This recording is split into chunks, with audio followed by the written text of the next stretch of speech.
Hey guys, this is doctor Saurabh Jain और आज इस वीडियो में हम बात करेंगे कि अभी जो हमारे पास टाइम बचा हुआ है 75-80 डेज़ का, इसको कैसे प्रॉपरली यूटिलाइज़ करना है। क्या चीज़ हमारी बेसिक स्ट्रैटेजी होनी चाहिए तैयारी की, जिसको यूज़ करके इस बार का हमारा एग्ज़ाम हम निकाल सकते हैं। देखो, आप लोगों के लॉकडाउन जो है करीब 1-1.5 महीने पहले से ही शुरू हो गया था और आपकी अभी जो तैयारी है ना, अब तक काफ़ी अच्छी हो चुकी होगी। और जो बचा हुआ आपके पास 75-80 डेज़ का टाइम है, दैट इज़ सफिशिएंट इनफ, जिसमें आप अपना पेपर जो है निकाल सकते हो। बहुत ईजिली इस बार आप सिलेक्शन ले सकते हो अगर आप स्ट्रैटेजी सही रखो, डिसिप्लिन अपना सही रखो और हार्ड वर्क करते रहो।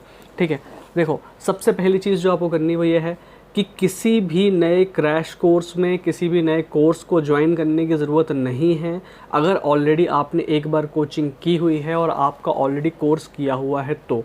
ठीक है, एक्सप्लोर करने का अपना एक टाइम होता है, वो हम क्लास 11th-12th में करते हैं। अभी आपके पास अब टाइम उस चीज़ का नहीं है।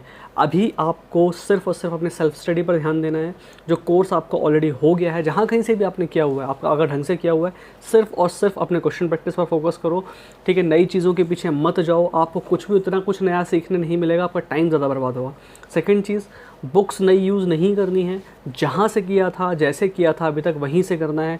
किसी भी नई किताब के पीछे नहीं जाना है। तीसरी चीज़, किसी भी नए चैप्टर के पीछे नहीं जाना है। अगर कोई चीज़ कोर्स आपका छूट गया था, कोई चीज़ आपने छोड़ी थी, चाहे फिजिक्स की हो, केमिस्ट्री की हो, कोई ऐसा टॉपिक था जो बहुत ज़्यादा बड़ा था, आपके लिए नया था, आपने नहीं किया है, उसको अब आप कंप्लीटली छोड़ दो। अब आपको उसको करने की ज़रूरत नहीं है। ठीक है, टाइम देखने में बहुत ज़्यादा लग रहा है, लेकिन अगर आप रिवीजन करने प्रॉपर बैठोगे तो फिर कहीं ऐसा ना हो कि अगर आप नई चीज़ों के पीछे भागो तो बाद में आपको रिवीजन के लिए टाइम कम पड़े।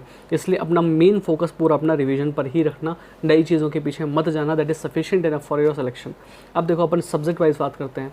बायो आपको सिर्फ एनसीईआरटी से करनी है और आपको सिर्फ एक क्वेश्चन बैंक जो कोई भी आपने उठाया था, मान लीजिए एमटीजी फिंगर टिप्स से आपने साल भर किया हुआ है या जहाँ कहीं से भी आपने किया हो। देखो, बायो में पहले ही बता चुका हूँ कि एक चैप्टर में एनसीईआरटी, देखो करना सिर्फ एनसीईआरटी से, और एनसीईआरटी के एक चैप्टर में ज़्यादा से ज़्यादा 150 से 200 क्वेश्चन बन सकते हैं। किसी भी एक चैप्टर से इससे ज़्यादा क्वेश्चन नहीं बनाए जा सकते। ठीक है, तो आप कोई भी एक क्वेश्चन बैंक, कोई भी एक बुक यूज़ करो और आप बार बार उसी बुक को रिवाइज़ करो।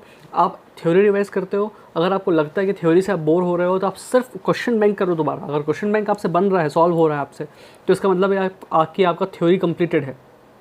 ठीक है, अगर बायो के क्वेश्चन बैंक आपसे सॉल्व हो रहा है, मतलब आपको थ्योरी आती है ऑलरेडी, तो आप चाहो तो सिर्फ क्वेश्चन बैंक से भी अपना रिवीजन कर सकते हो। लेकिन आपको सिर्फ अपनी एनसीईआरटी और क्वेश्चन बैंक, इन दोनों को ही यूज़ करना है और साल भर इनको, अब आपको अगले 70-80 डेज इनको ही यूज़ करना है। जितना आप कम से कम 2 से 3 बार आपकी एनसीईआरटी रिवाइज़ हो जानी चाहिए इससे। ठीक है, और फिर देखो, जो केमिस्ट्री है, केमिस्ट्री में आपका इनऑर्गेनिक है, इनऑर्गेनिक भी पूरी एनसीईआरटी से करनी है। पिछले 25 साल के उसके पेपर्स करने हैं और क्वेश्चन बैंक जो भी एनसीईआरटी बेस्ड हो उसको ही सॉल्व करना है, जहाँ कहीं से भी आपने ऑलरेडी किया हुआ हो। ऑर्गेनिक, एनसीईआरटी, पिछले 25 साल के पेपर्स और ऑर्गेनिक के क्वेश्चन प्रैक्टिस वहीं से जहाँ से अभी तक आपने किए हुए थे। सेम चीज़ फिजिकल, फिजिकल में एनसीईआरटी यूज़ नहीं करनी है। अपने कोचिंग के नोट्स यूज़ करो या जो भी नोट्स आपने अभी तक यूज़ किए हैं वो यूज़ करो। ठीक है, पिछले 25 साल के पेपर्स और क्वेश्चन बैंक वही जो आप आज तक जहाँ से करते आए थे या जहाँ से कहीं से भी आप लगा रहे थे। मतलब कोई नई बुक यूज़ नहीं करनी है। जिस तरह के क्वेश्चन आपने किए थे, जो आपने टिक लगा रखे होंगे, या तो वो, या फिर आपको टेस्ट सीरीज़ कर रहे हो तो टेस्ट सीरीज़ में भी आप देख सकते हो कि जो क्वेश्चन हैं वहाँ से भी आप कर सकते हो केमिस्ट्री में। लेकिन ऐसा होना चाहिए कि वो जो क्वेश्चन है बहुत ज़्यादा टफ नहीं होने चाहिए। ठीक है, क्वेश्चन प्रैक्टिस का आपको केमिस्ट्री और फिजिक्स दोनों में एक चीज़ याद रखनी है, क्वेश्चन सिंपल होंगे बहुत सारे। अगर बहुत सिंपल क्वेश्चन होगा तो वो वैसे ही आप उसको हटा दोगे कि तो क्वेश्चन किसी काम का नहीं है। लेकिन बहुत टफ क्वेश्चन के पीछे भी नहीं जाना है। ठीक है, हमको हमारे नीट के हिसाब से डिसिप्लिन उसी तरह के क्वेश्चन करने हैं जिस तरह के क्वेश्चन एग्जाम में आते हैं। फिज़िक्स में आपको सेम चीज़ करनी है। एनसीईआरटी तो करने का सवाल ही नहीं उठता। नोट्स यूज़ करने हैं आपको अपनी कोचिंग के। ठीक है, और नए टॉपिक के पीछे नहीं जाना है। अनइम्पॉर्टेंट टॉपिक, खास करके मैकेनिक्स जो बहुत टाइम कंज्यूम करती है, जहाँ से क्वेश्चन कम आते हैं, वो उसके पीछे नहीं जाना है। सिर्फ इंपॉर्टेंट टॉपिक्स अपने पूरे करने हैं। अगर आपने पहले जो मैकेनिक्स वगैरह अगर आपने पहले से नहीं किया हुआ है ढंग से, तो उसके पीछे आप मत जाओ। ठीक है, जो टॉपिक्स आपके ऑलरेडी किए हुए हैं अच्छे से केवल उन्हीं को करना है। पिछले 25-30 साल के उसके पेपर्स लगाने हैं आपको। बुक वही यूज़ करनी है, क्वेश्चन बैंक जो आपने ऑलरेडी यूज़ किया हुआ है। उसके नए क्वेश्चन प्रैक्टिस फिजिक्स का करना है और क्वेश्चन प्रैक्टिस पर ही मेन फोकस करना है। लेकिन क्वेश्चंस वही चीज़ एक कि बहुत टफ क्वेश्चंस के पीछे नहीं जाना है।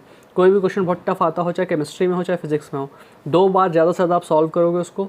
तीसरी बार में अगर आंसर आपका नहीं निकल के आ रहा है, दूसरे तीसरे बार में, तो उस क्वेश्चन को आप छोड़ दो। डाउट पूछने का आपके पास कोई व्यवस्था हो कि सिंपली आपका डाउट बिना टाइम बर्बाद हुए पूछ पा रहे हो आप, तो ठीक बात है, और नहीं तो उस क्वेश्चन को छोड़ दो। जो आता है पहले उस पर फोकस करो, अपनी स्पीड और एफिशिएंसी लेकर के आओ। टेस्ट सीरीज़ यूज़ कर रहे हो, क्वेश्चन प्रैक्टिस कर रहे हो, करो, लेकिन सीधी बात है कि आपको अपने मेन एग्ज़ाम से और जहाँ से क्वेश्चन आए हुए हैं ऑलरेडी उस जगह से अपना फोकस नहीं हटाना है। इस तरह से आप तैयारी करते रहोगे। ठीक है, एक चीज़ मुझसे बच्चों ने और पूछी थी कि सर हमारा जो है एग्ज़ाम सेंटर है अभी शायद हमने चेंज नहीं किया है, जब एडिट करने का मौका मिला था, और हमारा एग्ज़ाम सेंटर दूर है और कहीं ऐसा ना हो कि एग्ज़ाम जिस दिन हो तब तक हमको ट्रैवल करने का मौका नहीं मिल पाए। तो आप बिल्कुल चिंता ना करें, एग्ज़ाम तभी होगा जब आप लोग फ्रीली ट्रैवल कर पाओगे एक जगह से दूसरी जगह, क्योंकि बहुत सारे बच्चों के साथ ये प्रॉब्लम आएगी। तो बिल्कुल टेंशन फ्री होकर के एग्ज़ाम दो, आपको आपके सेंटर तक जाने का पूरा मौका मिलेगा, चाहे आपका सेंटर कहीं पर भी हो।